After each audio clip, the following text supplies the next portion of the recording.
Debate میں کہتے ہیں، بار بار کہتے ہوئے سن سکتے ہیں کہ ہم تو سمویدھان کو ماننے والے لوگ ہیں۔ میں یہاں پر کمار وشواس جی کا ایک انہوں نے کہا تھا، کہیں انہوں نے ایک بات بولی تھی، میں وہ ایڈ کرنا چاہوں گا۔ حالانکہ میں ان کی شاعری کے حوالے سے ذرا بھی فین نہیں ہوں، پر وہ کئی بار بڑی ایمانداری سے بول جاتے ہیں تو میں ان کی قدر کرتا ہوں۔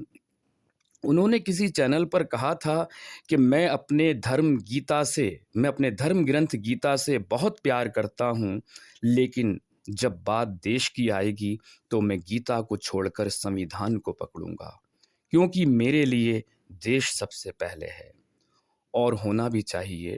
دیش ہیں تو ہم ہیں، پر یہ ذرا سی بات کبھی کسی مفتی مولوی سے تو کیا ایک عام مسلمان سے ہی بلوا کر دکھلا دیجئے کہ جب بات دیش کی آئے گی تو آپ قرآن کو چھوڑ کر سمویدھان کو پکڑیں گے یا اس وقت بھی بغل میں قرآن کو دبائے پھریں گے؟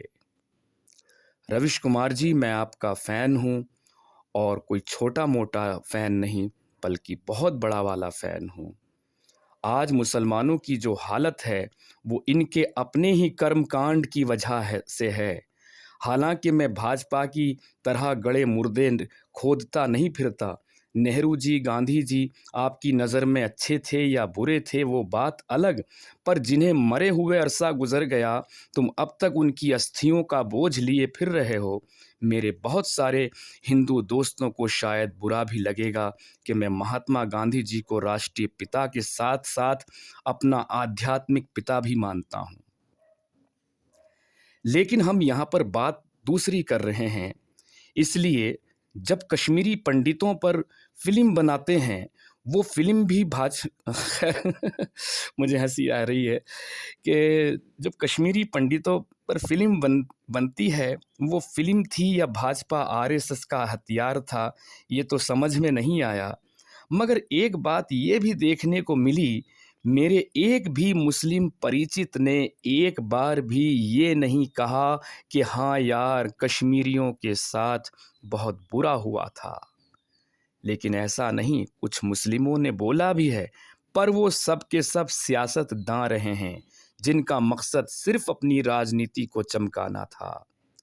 لیکن جب گجرات فائل کی بات آتی ہے تو ان گنت ہندو افسوس ظاہر کرتے ہیں، روہنگیا مسلموں کی حالت پر بھی ترس کھاتے ہیں، پر آج تک ایک بھی اللہ کا بندہ یہ کہنے کو تیار نہیں ہے کہ ہمارے کشمیری بھائیوں کے ساتھ، ہمارے کشمیری پنڈتوں کے ساتھ بہت غلط ہوا تھا۔ سوری، میں بھائی تو غلطی سے بول گیا، کیونکہ مسلمان اپنے ایمان والوں کے علاوہ کسی کو تو بھائی مانتے نہیں ہیں۔ یہی وجہ ہے کہ سیکولر اور لبرل جیسے پاک پوتر خوبصورت لفظ سے ہندوؤں کو اتنی نفرت ہوتی جا رہی ہے، کیونکہ مسلمانوں کو دوسروں سے چاہیے کہ یہ لبرل، یہ سیکولر ہو جائیں، پر جب ان کی بات آئے گی تو یہ کہتے ملیں گے کہ ہم تو سب سے الگ ہیں، اور اگر کہیں جھکتے ہوئے دکھتے ہیں تو اس میں بھی ان کی سیاست دیکھیے کہ ان کے اللہ کے رسول کی حدیث ہے، میری بات مت سمجھ لینا، انہی کے محمد صاحب نے کہا ہے اس حدیث کو انہی کے محمد صاحب نے کہا ہے کہ جب تم تعداد میں کم ہو تو حوروں کی ریشمی زلفوں کی طرح نرم ملائم بن کر رہو، اور جیسے ہی وجود میں آ جاؤ تو سب کا وجود مٹا دو، سب کا جینا حرام کر دو۔ جو کلمہ توحید پڑھ لے، جو توحید کے دائرے میں آ جائے ان کو معاف کر دو، اور جو نہ آئے ان کو ڈھونڈ ڈھونڈ کر مارو یا بھگا دو۔ یہ ایسے لوگ سیکولر لبرل ہونے کی بات کرتے ہیں، ہمیشہ ہندوؤں سے ہی امید رکھتے ہیں کہ یہ سیکولر ہو، یہ سیکولر کنٹری ہے بھارت۔ بھائی آج بھی یہ سیکولر کنٹری ہے اور سیکولر ہی رہے گی، لیکن تمہاری وجہ سے نہیں، ہندوؤں کی وجہ سے، کافروں کی وجہ سے، مشرکوں کی وجہ سے۔ خیر، رویش جی آگے یہ بھی دیکھیے کہ اورنگزیب کو جاننے والے ہر بھارتیہ کو معلوم ہے کہ جس نے اپنے باپ اور بھائی کو نہیں بخشا تو پھر کافروں مشرکوں کی کیا حالت کی ہوگی۔ ذرا آپ ایک بار بھی کسی سنی مسلم سے بلوا کر دکھا دیجئے کہ اورنگزیب صحیح انسان تھا۔ میں گالی دینے کی بات نہیں کر رہا، بس ایک بار کوئی مومن بھائی اس شیطان کو برا کہہ دے تو اب آپ اس سے اندازہ لگا لیجئے کہ مسلمان جس قاتل، جس ہتھیارے کو ولی، اولیاء یعنی دیوتا سمان پرش مانتے ہیں، تو کیا ان کے لیے ہندوؤں کے دل میں پیار جگے گا؟ میں جینے والا شخص ہوں، مجھے گڑے مردے کھودنے کا ذرا بھی شوق نہیں ہے، بس بات پر بات نکل رہی ہے تو اس لیے بتاتا جا رہا ہوں۔ میں ان گنت ایسے مسلمانوں کو پرسنلی جانتا ہوں جن کے دل میں آج بھی پاکستان دھڑکتا ہے۔ میں ان گنت ایسے مسلمانوں کو بھی پرسنلی جانتا ہوں جو طالبانی آتنکیوں کی سرکار سے بہت خوش ہیں کہ اللہ نے اسلام کا جھنڈا بلند کر دیا۔ ایسا نہیں کہ آج ہندو کٹر نہ ہوں، میں نے ان کی کٹرتا بھی پرسنلی بھگتی ہے۔ میں ممبئی میں ایک جگہ پین گیسٹ کی حیثیت سے رہنے گیا۔ جیسے ہی رات کو انہیں پتہ چلا کہ میں مسلمان ہوں تو وہ مجھے اسی وقت بھگانے کو تیار ہو گئے۔ میں نے نہ جانے کیسے کیسے ہاتھ پیر جوڑ کر ایک رات کی مہلت مانگی۔ اس وقت میں صرف ایک ہی طرف کا دیکھتا تھا، جیسے روش جی آپ ایک سائڈ کا دیکھ رہے ہیں، میں بھی اس وقت ایک ہی طرف کا دیکھتا تھا۔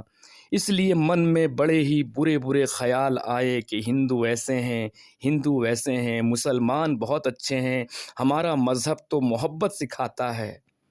پر جب میں نے اسلام کو چھوڑا تو پتہ چلا کہ ہندو کیسے ہیں اور مسلم کیسے ہیں۔ مجھے کافروں نے کافر نہیں بنایا، بلکہ اسلام نے خود کافر بنایا ہے۔ مسلمانوں کے دلوں میں جو نفرت دیکھی، مجھے اسی نے مسلم سے ایکس مسلم کیا ہے۔ ان بیچاروں نے تو بس مجھے اپنے گھر سے ہی نکالا تھا، جو کہ انہی کا گھر تھا، ہاں، لیکن انہوں نے تو ان کے گھروں میں گھس گھس کر ان کو نکالا ہے۔ کشمیری فائل دیکھ لیجئے، ایک بھی مسلمان افسوس کرتا ہوا مل جائے کہ ہاں ان کشمیری پنڈتوں کے ساتھ غلط ہوا تھا، برا ہوا تھا، انہیں ان کا حق ملنا چاہیے، آج بھی کوئی کہتا ہوا مل جائے تو بتا دینا۔ اور بتا دوں کہ میں بھاجپا کا ذرا بھی سپورٹر نہیں ہوں، مجھے RSS سے رتی برابر بھی ہمدردی نہیں ہے، بلکہ میں ان کا بہت گھور ویرودھی ہوں اور بڑا ہی گھور ویرودھی ہوں۔ پر جب پورے حق اور ایمان سے سوچتا ہوں تو سامنے آتا ہے کہ RSS کے جنم داتا تو خود مسلمان ہیں۔ بھاجپا بیچاری کچھ بھی نہیں کر رہی، بس مومنوں نے جو فصل بوئی تھی اسی کو بیٹھی کھاد پانی دے رہی ہے۔ اگر مسلمان چلائیں گے نہیں تو ہندو اکٹھا کس طرح ہوں گے؟ اور میں کانگریس سے بھی کہنا چاہوں گا کہ وہ بھاجپا کو ہرانا چھوڑ کر اپنے مسلم ووٹرز پر تھوڑا کام کر لے۔ کل کے کل بھاجپا RSS کی ہندو مسلم راجنیتی ختم ہو جائے گی۔ بس اتنا سا کرنا ہوگا کہ سارے مولانا ایک جٹ ہو کر اعلان کر دیں کہ آج جمعے کی نماز میں سبھی مومن بھگوا ٹوپی پہن کر آئیں گے۔ اس سے ایسا نہیں کہ آپ کی نماز نہیں ہوگی۔ اسلام میں ایسا کہیں بھی نہیں لکھا کہ بھگوا رنگ کوئی برا رنگ ہے۔ پھر اس کے بعد لوگ بس اتنا کریں، یہ مسلم لوگ، پھر اس کے بعد یہ مسلم لوگ اتنا کریں کہ بتاؤ کہاں جا کر کس ٹیلے پہ چڑھ کر جے شری رام بولنا ہے۔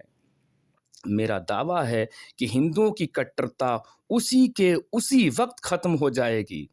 اگر یہ ہمیشہ ایسے ہی بنے رہیں تو مسلمانوں کو ان سے اتنا پیار، اتنی محبت، اتنی ہمدردی ملے گی کہ مسلمان سوچ بھی نہیں سکتے، کیونکہ مسلمان صرف محبت کی بات کرتے ہیں۔ محبت کیا ہوتی ہے یہ کافروں مشرکوں سے سیکھنا پڑے گا انہیں۔